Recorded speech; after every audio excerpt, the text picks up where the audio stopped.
Je me demande, est-ce que je devrais continuer d'investir dans ma propre compagnie ou m'essayer à la bourse? C'est toi qui es mieux placé pour savoir c'est quoi le potentiel de ta société. Logiquement, tu es entrepreneur, il faut que tu crois en toi, puis en fait, tu investis en toi, puis tu investis en ton équipe, parce que c'est plus juste toi dans ton équipe, tu investis en ton équipe. C'est pas la même chose.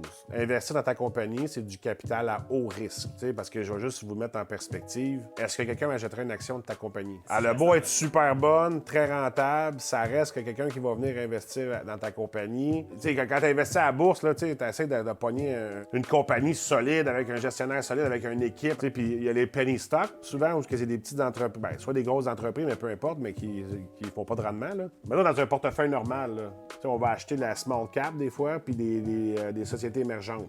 Donc, c'est des nouvelles sociétés qui sont, et là, depuis, mettons, 5-10 ans, le potentiel est énorme, ils peuvent exploser, mais ça reste que les actions ne se vendent pas si cher que ça. Parce qu'ultimement, on ne sait pas si demain matin il manque de financement, crise économique, tout l'argent part en vrille parce qu'ils ne seront pas capables de continuer à garder leur entreprise. Tu sais, si dans le fond, si tu me dis, est-ce que dans ta société, c'est une nouvelle machine, mettons, tu as une machine à 400 000 à acheter, versus je mets 400 000 à la bourse, tu connais tes marges. Tu sais, ça va vraiment dépendre. Si tu le sais qu'en mettant 400 000, tu vas sortir une nouvelle marge de 2 à vie, mettons, le jeu n'est pas vraiment le fun, mais si tu connais tes marges, la nouvelle machine va te faire sauver, va couper sur ton coût de fabrication, va te faire, ou va produire un meilleur produit ou ce que tu vas pouvoir vendre avec une meilleure marge. La question est simple, c'est dans ta compagnie que ça va. Là. Puis si tu es pour vendre ton entreprise, là, ça dépend dans combien de temps tu vas vendre ton entreprise. Ça, c'est vraiment des choses qui se calculent. Mais naturellement, étant moi-même un entrepreneur, je vais souvent être porté à réinvestir dans ma compagnie. Mais ça reste qu'il y a plein de capital de risque que tu vas flouber, que tu vas te tromper.